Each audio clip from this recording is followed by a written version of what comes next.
Bismillahirrahmanirrahim. Assalamualaikum warahmatullahi wabarakatuh.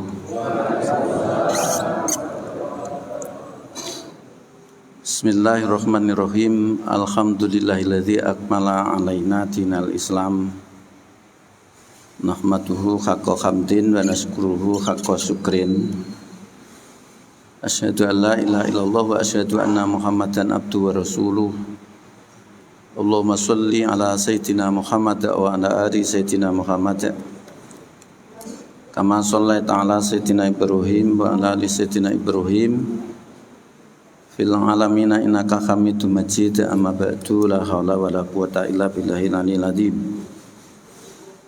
Qala ta'ala fil kitabil karim, a'udzu billahi minasyaitonir rajim, bismillahirrahmanirrahim. Aqimis sholata innas sholata tanha anil fakhsya'i wal munkar. Al-ayah. Para kiai, para ustadz, ustazah, jamaah majelis taklim Sabtu pagi di Masjid Nurul Falah. Nurul Falah yang dirahmati Allah. Alhamdulillah pada pagi ini Allah memberikan kekuatan zahir batin untuk menyambung silaturahim yang sekian lama tidak tersambung, terputus karena sesuatu hal mungkin. Alhamdulillah pada pagi ini kita bisa silaturahim, bisa nyambung dengan agenda tunggal setelah sholat subuh, kemudian kita sambung dengan thalabul ilmi. Mudah-mudahan ilmu yang kita dapat mendatangkan keberkahan bagi hidup dan kehidupan kita, bagi agama, bangsa, dan negeri yang kita cinta ini. Mudah-mudahan mengantarkan kita menjadi husnul khotimah, nanti bersama-sama dimasukkan surganya. Amin ya rabbal alamin.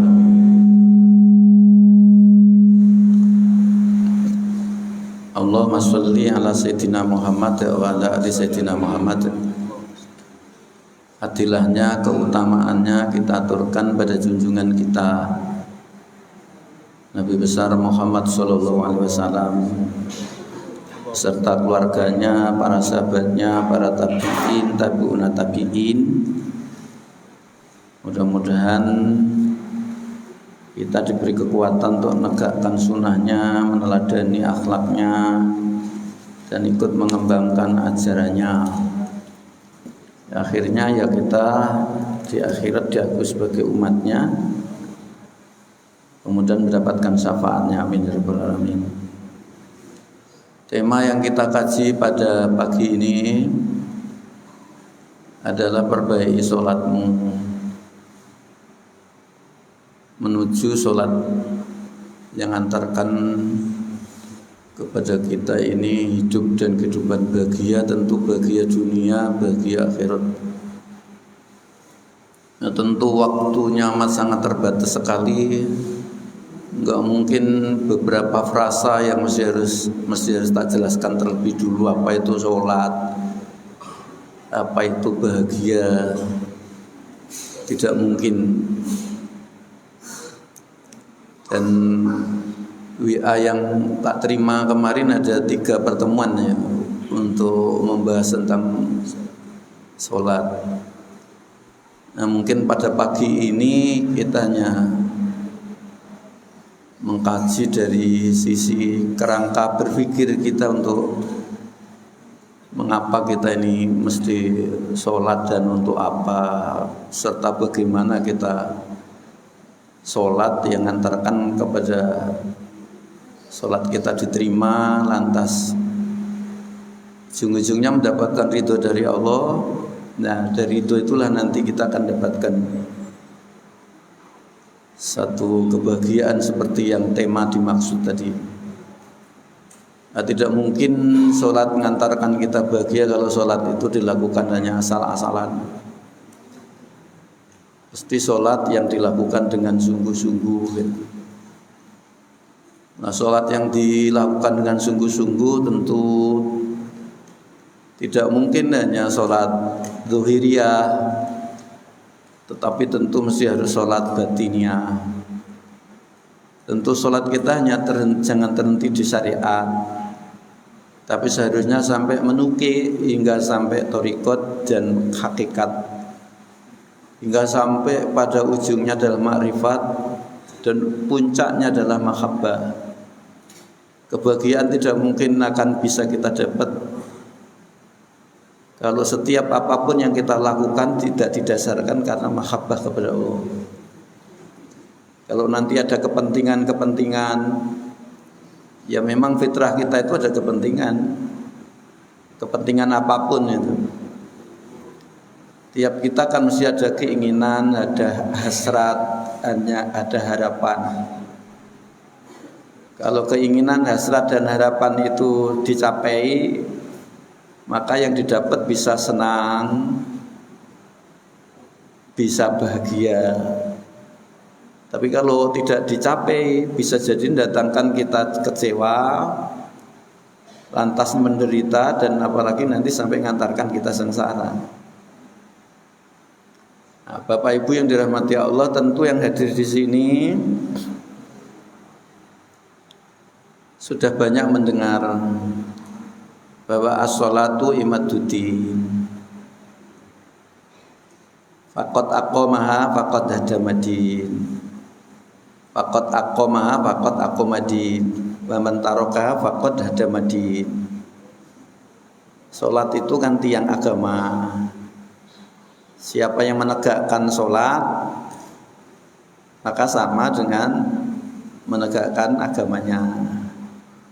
Siapa yang asal-asalan sholatnya, apalagi sampai meninggalkan sholatnya, maka parameter ukurannya ya berarti sesegitulah itu agamanya.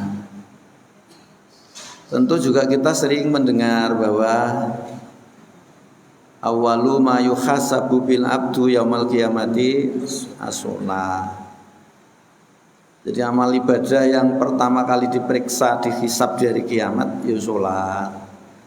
Kalau sholatnya baik, maka semuanya akan baik.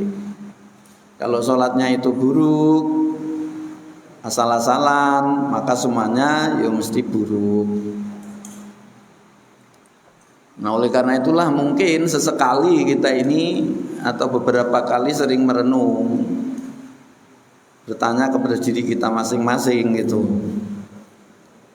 Sudah benarkah sholat kita? Sudah baikkah sholat kita? Bukankah dalam surat Al-Ma'un itu Allah mengingatkan kepada kita memang ada orang sholat tapi justru sholat itu tidak ngaruh apa-apa itu. Justru malah menyesatkan padanya itu. Fawailul musallin alladzina hum an sholatihim sahun. Celakalah orang sholat karena melupakan pesan moral sholatih. Nah, sekarang bertanya, siapa yang berani menjamin bahwa sholat kita ini baik, sholat kita ini sudah benar, sholat kita ini mesti diterima oleh Allah. Saya yakin saya pun juga tidak berani menjamin akan hal itu. Apalagi sabda Rasulullah di kesempatan lain, lufat kama yulafuz sabul khalqu wasudrabu bil wajh. Jadi ada nanti orang yang sholatnya itu di kemas itu, diperas-peras tuh kayak seperti kain kotor, lantas kemudian nanti di hari kiamat dinimbarkan, ini sholatmu. Nah, aku tidak berkepanjangan tentang hal ini yang tadi sudah tak sampaikan. Hanya kepingin untuk menjawab sih mengapa kita ini perlu sholat, untuk apa dan bagaimana seharusnya kita ini sholat. Hanya itu aja. Tak mulai dari satu ayat yang itu sama sekali seharusnya tidak boleh kita lupakan. Apapun jabatan kita, seberapapun banyak hartanya, dimanapun kita ada, dan seberapapun usia kita, harus selalu ingat kepada ayat ini. Ayat yang tak maksud itu nanti bisa digali di surat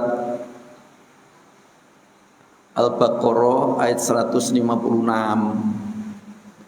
yang bunyinya a'udzubillahi minasyaitonirrajim bismillahirrahmanirrahim wa idza asabathum musibatun qalu inna lillahi wa inna ilaihi raji'un.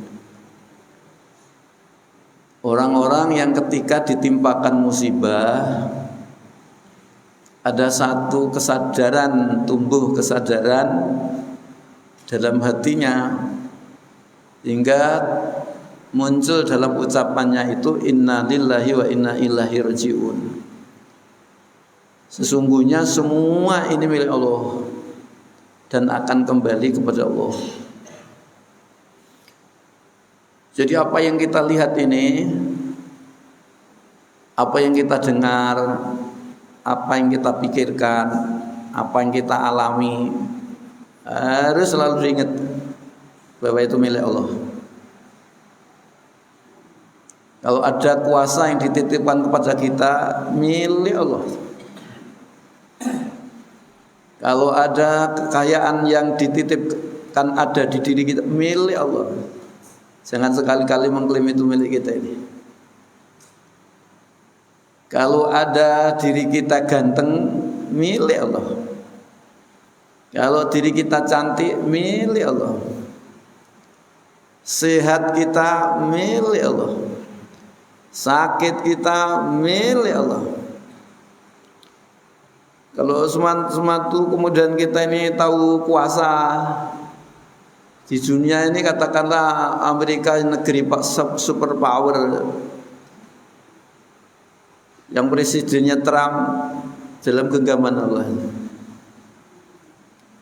Netanyahu Israel, presiden Israel, genggaman Allah. Putin Rusia, genggaman Allah. Cina yang berkembang ikut Allah, semua dalam genggaman Allah. Enggak ada yang bukan genggaman Allah itu. Kalau sudah demikian mau apa? Dan ingat itu mesti akan kembali kepadanya. Ini yang mesti harus kemudian selalu kita ingat. Dan tidak mungkin kita bisa memahami ini karena ayat ini menafsirkan ayat sebelumnya, ya 155. A'udzubillahi minasyaitonirrajim. Bismillahirrahmanirrahim. Wala nabluwannakum bisyai'im minal khaufi wal ju'i wa naqsim minal amwali wal anfusi wath thamarati wa basyiris sabirin. Maka kalau diterjemahkan tadi, alladzina idza asabatuhum musibatun qalu inna lillahi wa inna ilaihi raji'un. Itu tadi menjelaskan kesabaran yang dimaksud tadi sopo gitu. Sungguh kami akan mengujimu dengan sesuatu minal khaufi wal ju'i, sedikit rasa takut. Kalau ada ketakutan, ada kekhawatiran, ada kecemasan, fitrah. Menakutkan, mengkhawatirkan suaminya, menakutkan, khawatirkan istrinya, menakutkan, khawatirkan, menyemaskan masa depan anaknya. Itu bagian dari ujian. Minal khaufi wal ju', lapar. Itu juga ujian. Siapa saja pasti akan pernah nyandung itu, ngadepi itu. Entah lapar oleh karena tiada yang dimakan atau banyak yang dimakan tersedia artinya, tetapi dokter ahlinya memberikan saran tidak mengizinkan untuk memakan itu. Ujian. Nah, yang kayak gitu diteruskan. Jangan pernah putus asa, jangan pernah frustrasi. Itu kan? Wa naqsim minal amwali, lesunya usaha. Ujian. Wal anfusi, berkurangnya kesehatani atau ditinggalkan oleh orang yang kita cintai, tinggalkan bapake, ibuke, anake. Itu pasti kita hadapi itu. Itu juga ujian. Wa tsamarati, hasil buah-buahan, kalau itu memang petani cocok tanamnya ndak membuahkan hasil kualitas maupun kuantitas. Katakanlah tahun yang lalu tanaman tebunya dapatkan sekian ton, tapi sekarang ini lagi sedang merosot, ujian. Maka kemudian diteruskan wabasyiri sobirin, berikan kabar gembira wahai Nabiku Muhammad kepada umatmu yang sabar ketika mendapatkan tadi. Siapa umat yang sabar itu? Alladzina idza asabat musibatun qalu inna lillahi wa inna ilaihi rajiun. Maka ini jangan sampai lupa, semua milik Allah dan akan kembali kepada Allah. Maka akan ada titik temunya nanti di surat Al-Mulk ayat 2. Dan surat Al-Mulk ayat 2 ini didahului surat yang pertama. A'udzubillahi minasyaitonirrajim. Bismillahirrahmanirrahim. Tabarakalladzi biyadil mulku wa huwa ala kulli syai'in qadir. Enggak boleh susah tadi, itu sabar tadi. Tabaraka, Maha suci Allah. Ayat kok didahului dengan maha suci, menyucikan Allah. Pasti informasi setelahnya, pasti ada informasi yang dahsyat, yang mungkin bisa jadi otak pikiran kita belum nyambung gitu. Seperti subhanalladzi asra bi abdihi lailam minal masjidil haram ilal masjidil aqsal ladzi barakna haulahu ilai, dan seterusnya itu. Maha suci berarti informasi setelahnya, informasi yang mungkin saat itu otak belum nyambung. Tapi bagi Allah tidak ada yang tidak mungkin. Allah itu unlimited, tidak terbatas, tidak seperti kita yang segalanya ini terbatas, yang tidak mungkin bagi kita tapi mungkin bagi Allah. Bagi Allah tidak ada yang tidak mungkin, karena Allah Maha Suci, tidak seperti apapun gitu. Nah, pada satu saat nanti kita tafsirkan tentang surat Ikhlas itu. Qul huwallahu ahad. Mengapa pakai huwa?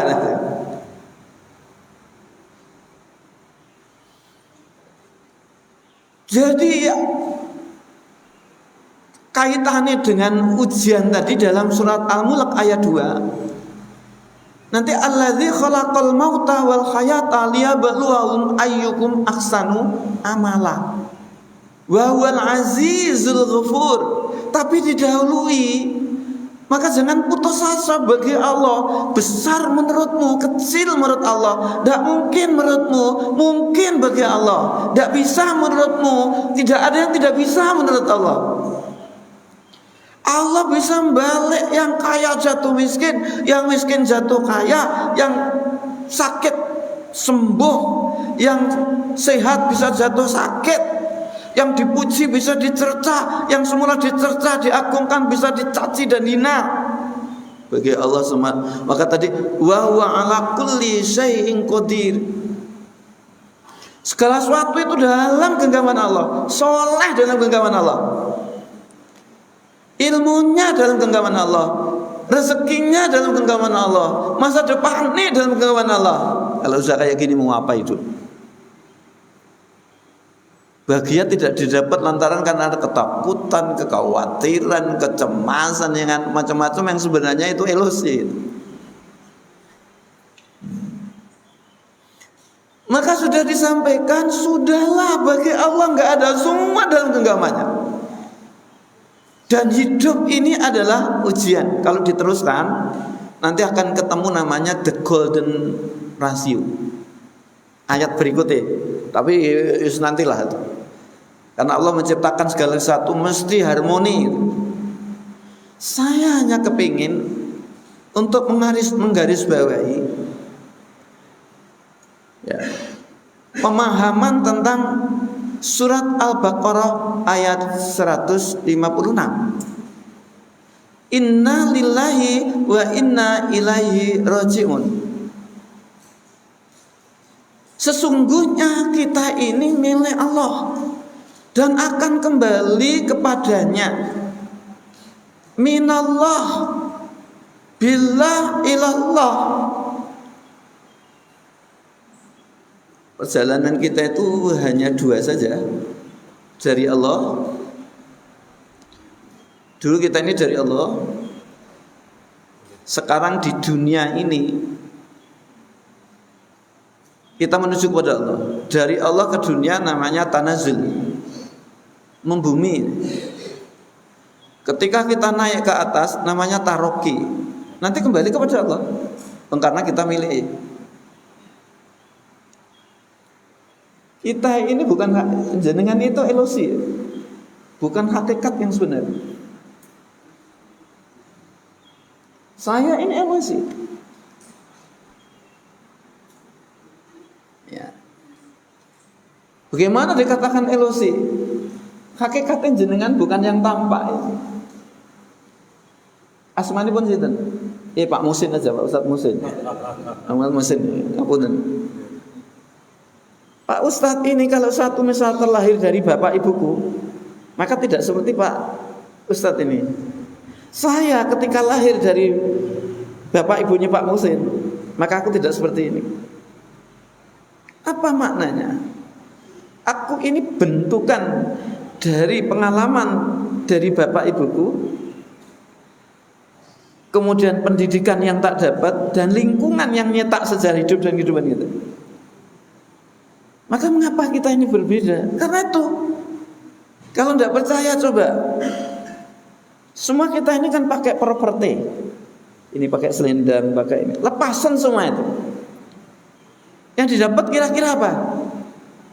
Kalau dilepas kulit, yang di dalam kulit ada apa? Daging. Dalam daging ada apa? Darah. Analisis, diurai terus. Yang didapat nanti ada molekul, ada atom, partikel. Setelah itu ada apa? Hakikat kita yang sudah tidak terakses, yang tidak bisa terakses oleh apapun dan siapapun. Itu hakikat kita.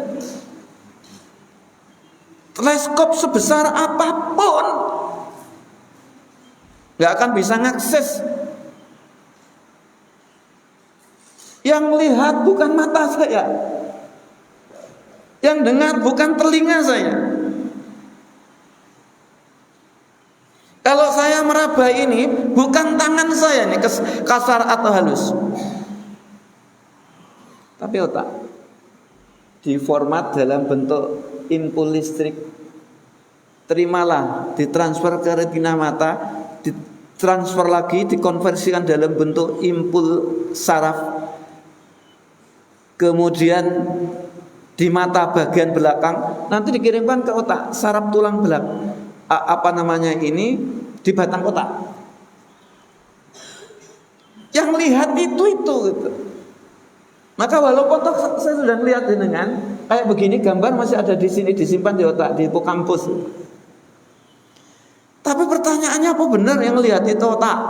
Ketika orang meninggal dunia, strukturnya masih ada, persis seperti ketika dia hidup. Tapi mengapa tidak bisa melihat? Tapi mengapa tidak bisa bergerak? Justru informasi itu didapat dari logika nakli Al-Quran dan Al-Hadis, bahwa ketika orang meninggal dunia sakaratul maut, sebenarnya dia bisa berteriak, minta tolong, gitu. Bisa berteriak, bisa minta tolong. Waktu itu bisa melihat siapa yang bacakan Al-Quran tuh, anakku, istriku, mantuku. Disitulah ada kesedihan yang luar biasa.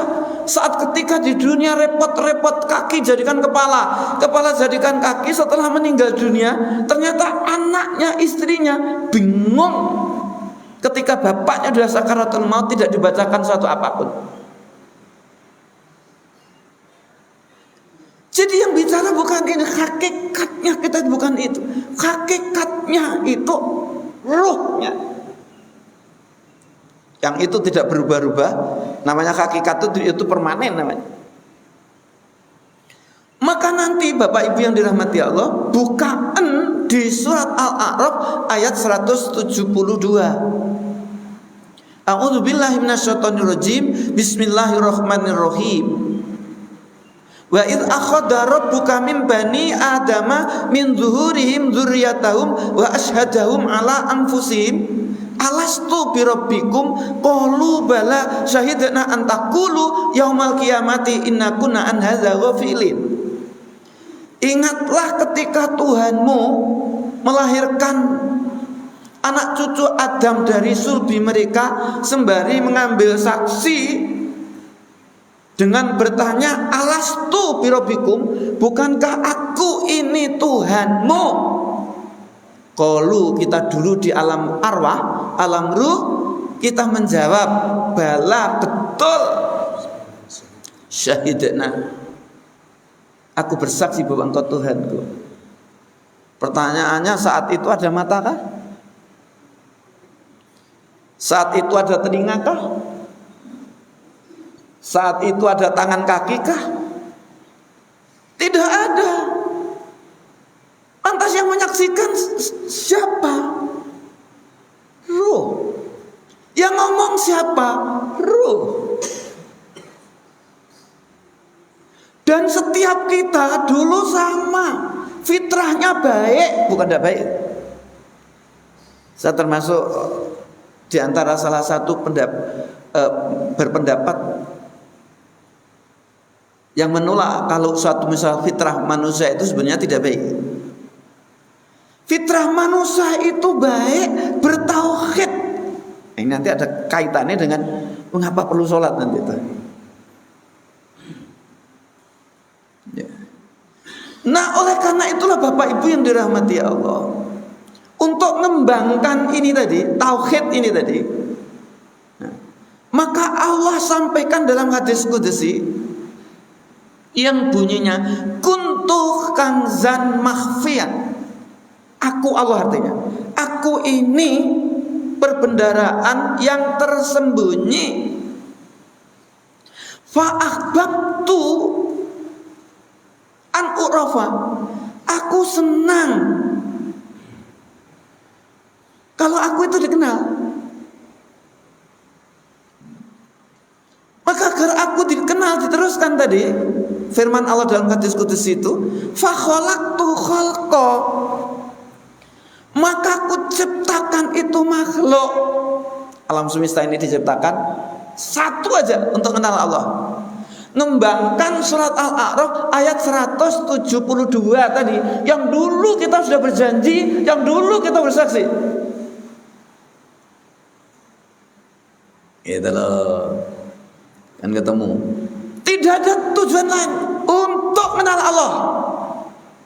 Apapun jabatan kita, apapun jenis kelamin kita, seberapa umurnya, semua yang ada itu suhud, bukti, wujudul wujud, wajib adanya Allah. Karena yang tercipta ini adalah pasti nuntut ada yang menciptakan.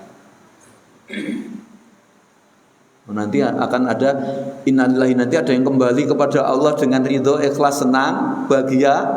Nanti ada yang kembali dalam keadaan terpaksa, dipaksa, susah, sedih, saat kembali kepada Allah nanti. Ya. Jadi hanya untuk mengenal Allah, tidak ada yang lain tuh. Sehingga apa yang kita lihat harus menyadarkan kepada kita tauhid. Kalau saya melihat Bapak ini sudah tidak terlihat Bapak ini, tapi Bapak ini langsung mantulkan ciptaan Allah. Seharusnya sebaliknya Bapak dan Ibu melihat saya harus muncul penglihatannya yang ngantarkan tauhidnya. Itu ciptaan Allah. Maka innalillahi wa inna ilaihi raji'un. Dan harus dikembalikan kepada Allah. Puncak makrifat nanti melihat apapun biasa, tidak ada yang luar biasa. Puncak dari makrifat diam, tidak banyak ngomong.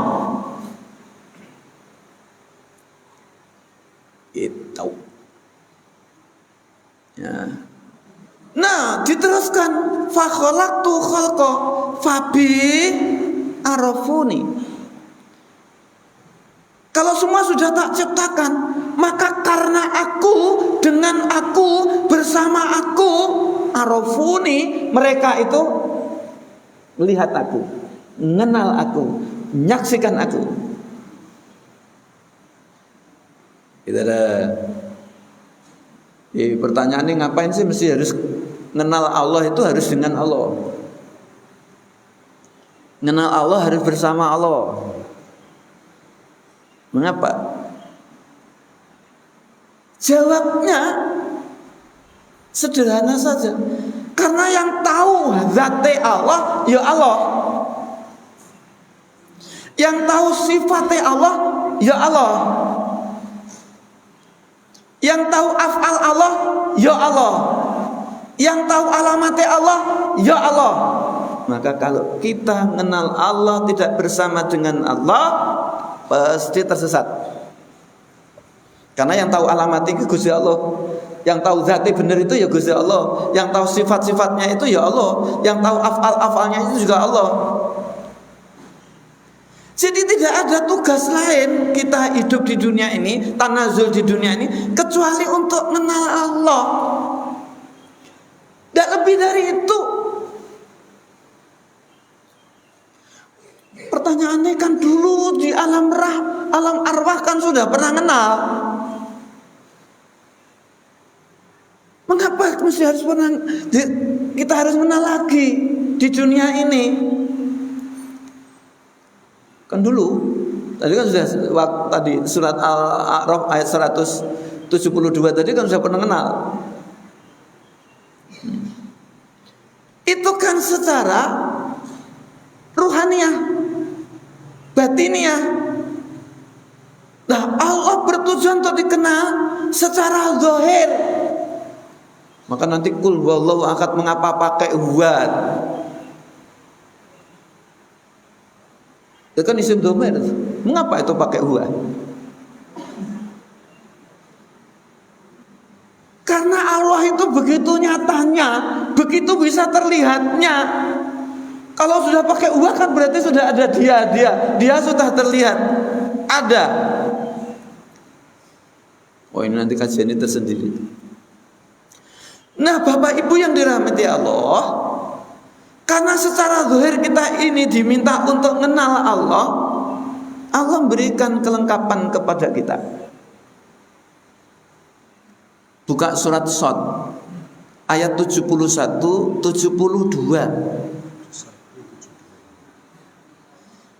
Yang bunyinya a'udzubillahi minasyaitonirrajim bismillahirrahmanirrahim.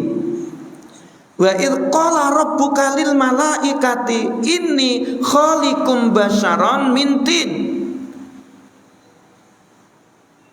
Ini gitu tuh. Ingatlah ketika Tuhanmu berfirman kepada malaikat, sesungguhnya aku akan menciptakan basyaran manusia mintin dari tanah. Fa'idha sawaitu, maka ketika tanah itu sudah saya bentuk sedemikian rupa, fanafaktu min ruhi faqa'u lahu sajidin. Itu. Maka ketika tanah itu sudah tak ciptakan sedemikian rupa sempurna, fanafaktu, maka kami tiupkan ruh. Ruh ini ruh yang dulu sudah berjanji. Yang dulu ruh ini sudah bersaksi. Sudahlah, harta benda yang kalian dapat, jabatan seberapapun yang direngkuh, nggak akan mengantarkan bahagia kalau ruh janji ini dulu itu tidak dipenuhi. Pleasure itu beda dengan happiness. Pleasure itu kenikmatan dunia. Makan itu pleasure, nikmat duniawi. Tapi ketika kita memberikan sedekah kepada orang yang memang benar-benar membutuhkan, Di situ ada rasa nyaman, tentram, nikmat yang luar biasa, tidak bisa diperikan. Maka kebahagiaan sebenarnya sulit untuk didefinisikan. Tapi kalau indikator performan dari auranya, kulitnya, matanya, itu kan indikator luar, bisa terbaca orang ini bahagia atau tidak. Tapi untuk mendefinisikan batas yang konkret itu sulit, karena itu pekerjaan hati. Gitu. Nah, jadi Bapak Ibu yang dirahmati Allah, fanafaktu min ruhi, maka kutiupkan ruh yang dulu sudah berjanji itu, faqa'ulahu sajidin, agar sujud tersungkur. Temu loh, nanti kemudian kalau tidak sholat, maka kerangka berpikirnya di sini. Tapi nanti kalau sholatnya hanya Allahu Akbar ini, tidak ada kehadiran ruh yang dulu ditiupkan, sama dengan sholat kita adalah mempersembahkan kepada Allah bangkai. Lihatannya sholat, sebenarnya dia tidak sholat, karena ruh tidak pernah hadir, Allah tidak pernah hadir. Maka nanti ada sholat zuhir, sholat batin, sholat syariat, sholat thariqat. Bacaan kitabnya Syekh Qadir Jailani, maaf seribu maaf, Sirul Asrar. Karena di sana akan banyak dijelaskan tentang sholat wudhu syariat, wudhu thariqat, sholat syariat, sholat thariqat, zakat syariat, zakat thariqat, haji syariat, haji thariqat, puasa syariat, puasa thariqat. Kalau hanya dari sisi syariat, sudahlah, mustahil untuk mendapatkan kebahagiaan, ketenangan. Pasti banyak daftar keinginan-keinginan, hasrat yang itu justru malah ngundang kekecewaan, ngundang penderitaan. Tapi justru sholat yang kita persembahkan kepada Allah, yang sudah tidak ada kepentingan apapun, kecuali ada kesadaran bahwa sholat bukan kebutuhan Allah. Sholat itu butuhku, wajar. Seperti Rabi'ah Al-Adawiyah, mengapa kamu tidak minta apapun kepada Allah? Mengapa kamu sholat tidak pernah menjadikan doa? Sholat sudah doa. Karena Allah itu wajar untuk kita syukuri, wajar untuk kita sayangi. Ya, hanya Allah saja yang harus kita cintai, hanya Allah saja yang harusnya disayangi.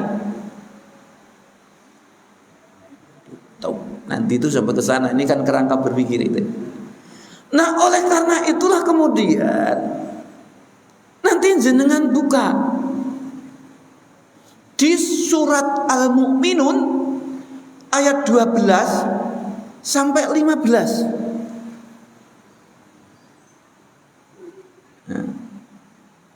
Laqad khalaqnal insana min sulalatin min tin.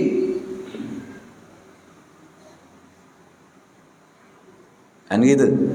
Diteruskan itu, sungguh benar kami menciptakan manusia itu dari saripati tanah. Bukan tanah-tanah seperti ini, artinya tanah pilihan gitu.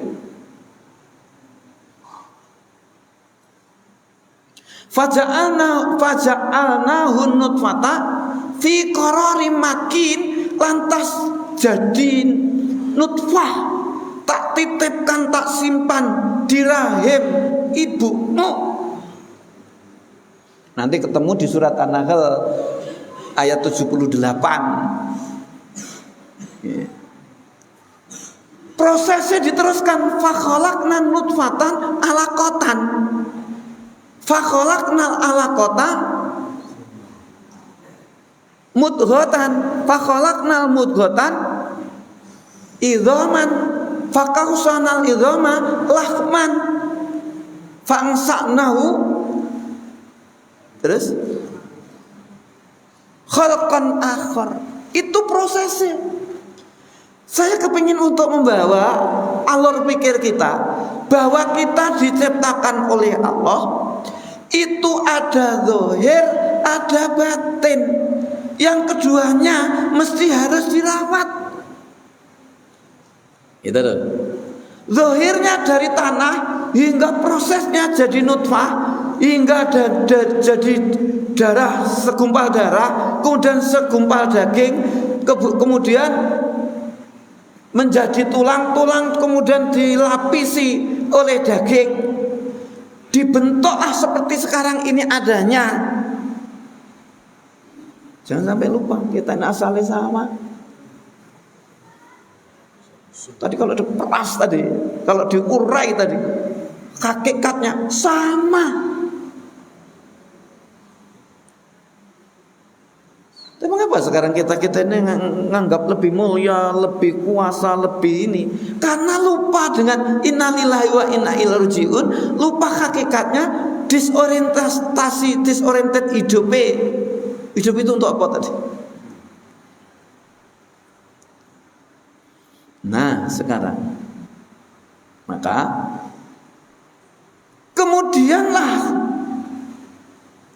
agar kita ini kembalinya kepada Allah, taroki kembalinya kepada Allah dalam keadaan seperti dahulu dan tidak tersesat bersama Allah, dengan Allah, karena Allah, turunkanlah, Allah ciptakan agama. Buka surat Rum ayat 30. Fa'akim wajhaka lid-dini hanifan fitratallahi lati fataran nasa 'alaiha la tabdila li khalqillah dzalika dinul qayyim walakin aktsaran nasi la ya'lamun. Ndak sadar tadi. Maka kemudian agar kita kembali tarokinya kepada Gusti Allah, bersama Allah, karena Allah dan untuk Allah tadi, diberikanlah agama. Maka fa'akim wajhaka lid-dini hanifan, tatapkan, hadapkan wajahmu kepada agama Allah dengan lurus.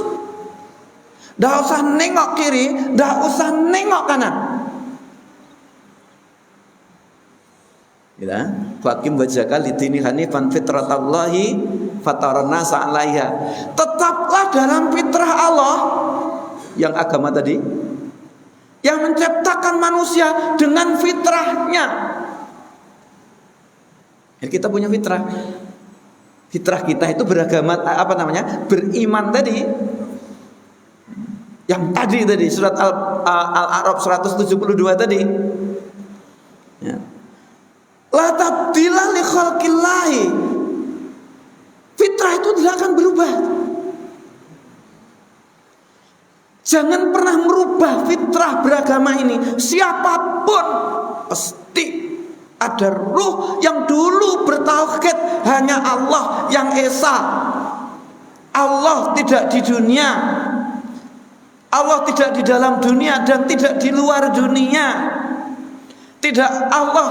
Kalau Allah itu di dalam dunia kan berarti di dalam ciptaannya sendiri. Mustahil, nggak mungkin. Kalau di luar dunia perlu sambungan, tidak mungkin. Maka Allah itu wal awal wal akhir. Sebelum yang ada itu ada, Allah sudah ada dan tetap ada walaupun sebelumnya tidak ada. Itu agama yang benar. Maka jangan nyembah kepada agama yang tidak seperti tadi. Apalagi sampai menyembah nafsunya, menambah kepentingannya tadi. Jangan-jangan sholat tadi menyembah kepada ego kita, nafsu kita tadi. Kalau seandainya ada kepentingan tadi tidak sholat. Maka jauh dengan yang didapat tema tadi untuk mendapatkan satu kebahagiaan tadi. Jadi maka di situ ada agama. Karena tidak mungkin kita bisa memahami agama bahasa Allah, maka diturunkanlah petunjuk Nabi. Di dalam agamalah kemudian ada Al-Quran. Gak mungkin kita bisa memahami Al-Quran tanpa pertolongan oleh Nabi. Maka tidak mungkin Al-Quran itu dipisahkan dengan hadis. Kalau sampai dikenal dengan isu ingkarus sunnah, maka masih tersesat itu. Karena tidak mungkin kita bisa memahami bahasa Allah tanpa pertolongan Rasulullah. Gak mungkin kita ini kemudian bisa memahami Allah dan Rasulnya kalau tidak dibantu ulama yang ahli. Maka masih harus punya kitab-kitab. Maka ini literasi. Karena kurangan literasi kita, inilah yang terjadi, yang sedang menimpa pada umat ini. Sehingga umat hari-hari hanya benturan terus, cekcok terus, karena diantaranya adalah lemah literasinya. Sholat saja yang dipermasalahkan, ya Allahu Akbar, begini apa begini. Syariat itu mesti berbeda. Pakai kunut atau tidak kunut, syariat itu pasti berbeda. Maka ketika Bapak Ibu dengarkan kajian saya, ada prasyarat yang harus dipenuhi, netral. Jangan memberikan penilaian dulu, jangan menjustifikasi dulu, jangan menghakimi dulu. Baru kalau sudah dapat informasi dari saya, tanyakan kepada Al-Quran, tanyakan kepada Al-Hadis, tanyakan kepada pendapat para ulama yang ada dalam kitab-kitab yang ditulis para ulama itu. Jangan kemudian menghakimi. Itu baru netral. Itulah nanti kita baru dewasa. Kalau tidak begitu nggak akan pernah dewasa umat ini. Hari-hari energinya, waktunya dihabiskan untuk benturan persoalan. Ini pakai tongkat atau tidak pakai tongkat. Aku sebagai generasi muslim sedih itu melihat kapan ini harus disudahi itu. Ini nanti yang sampai ke sana itu ya. Bapak dan saudara dirahmati Allah, kalau sampai mengklaim dirinya benar sendiri, kelompoknya yang paling benar sendiri, narsis namanya. Maka fa'akim wajhaka, mengapa tadi dikatakan fa'akim wajhaka, agama tadi? Nanti akan sampai ayat berikutnya akan menjelaskan. Ada orang yang siriknya sirik khafi. Kelihatannya tidak minta kepada yang lain, tidak menyembah kepada yang lain, tetapi menyembah pada pikirannya sendiri. Itu nanti gitu. Mestinya agama ini diberikan secara utuh. Jangan mengklaim yang paling pendapat benar yo, aku ini, kelompokku ini, sehingga mendirikan kelompok itu untuk musuhi kelompok lain. Padahal tidak demikian. Organisasi satu keniscayaan, tapi jangan sampai datangkan mudarat. Satu yang harus memang ada organisasi itu. Ya. Jangan sampai malah membebani umat, tapi kurangi beban umat dengan organisasi tadi. Kalau saya begitu, gitu. Ayo, hampir habis itu. Bapak dan saudara yang dirahmati Allah, oleh karena itulah kemudian nanti ada rukun Islam, ada rukun iman, ada rukun Islam. Di dalam agama esensinya ya rukun iman, ya rukun Islam. Maka syarat pertama adalah rukun iman, ya syahadat asyhadu alla ilaha illallah wa asyhadu anna Muhammadar Rasulullah, sudah terbuka kuncinya. Kemudian yang kedua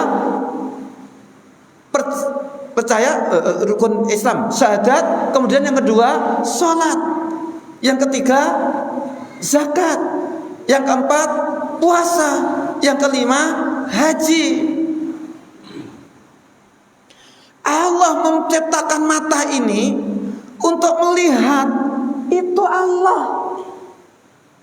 Ini loh Allah.